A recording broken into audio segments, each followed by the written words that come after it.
November 30, UPI At least 15 died when clashes broke out in Sanaa between Houthi rebels and forces loyal to former President Ali Abdullah Saleh, two groups allied in their fight against the internationally recognized Yemeni government. The fighting erupted Wednesday when Houthi guards at the Saleh Mosque were stopped from putting surveillance cameras in the minarets, sources told alArabiya. There also was fighting between Salehs Republican Guard forces and Houthis when the militants attempt to break into the home of the former president's brother, Brig. Tariq Mohammed Abdullah Saleh. Saleh and his General People's Congress party called on his supporters to take up arms against the Houthis throughout the region the alliance holds, which includes much of the northwest of the country. Saleh accused the Houthis of starting the fighting and of launching a coup. alArabiya reported the Houthi militants used rocket launchers and hand grenades inside the mosque. Sources said the Republican Guards seized control over Al-Sabarin Square, which Houthis were occupying to take part in a celebration marking the birthday of the Prophet Muhammad. Houthi rebels, who represent the country's Zaidi Shiite Muslim minority, fought against the Saleh government periodically from 2004 until his ouster in 2012. With a common enemy in new President Abdurrabbo Mansur Hadi, the Houthis and Saleh supporters joined forces and the conflict exploded in 2014 and 2015. The rebels forced Hadi to flee the capital to the port city of Aden.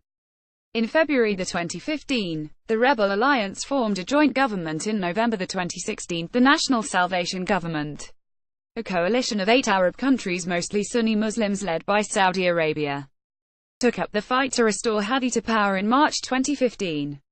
The United States, Britain and France also support the coalition. The Hadi government controls much of eastern Yemen, as well as the southern coast, including the second-largest city of Aden.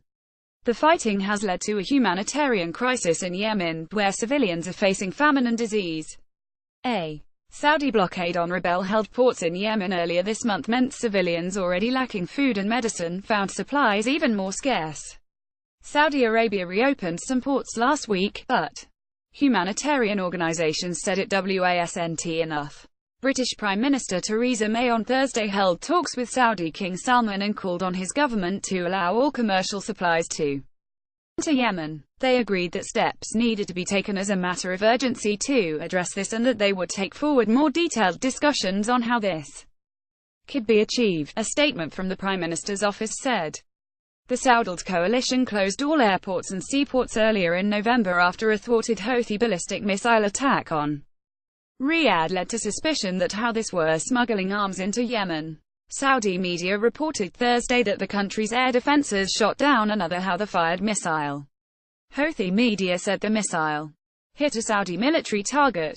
At least 14.8 million are without basic health care and an outbreak of cholera has resulted in more than 900,000 suspected cases, WHO said earlier this month. Some 17 million people do not know where their next meal is coming from and 7 million are totally dependent on food assistance. Severe acute malnutrition is threatening the lives of almost 400,000 children. The organization said a diphtheria epidemic is spreading through the country with 120 confirmed cases and 14 deaths in the past several weeks. Jamie McGoldrick, UN Yemen resident and humanitarian coordinator, said northern Yemen has a 3-week supply of vaccines, a 20-day supply of fuel and a 10-day supply of gasoline. The British humanitarian charity Oxfam International warned in September that Yemen's cholera outbreak could infect more than 1 million people by the end of the year. It cited WHO statistics indicating more than 745,000 suspected cases and more than 2,000 deaths in the country.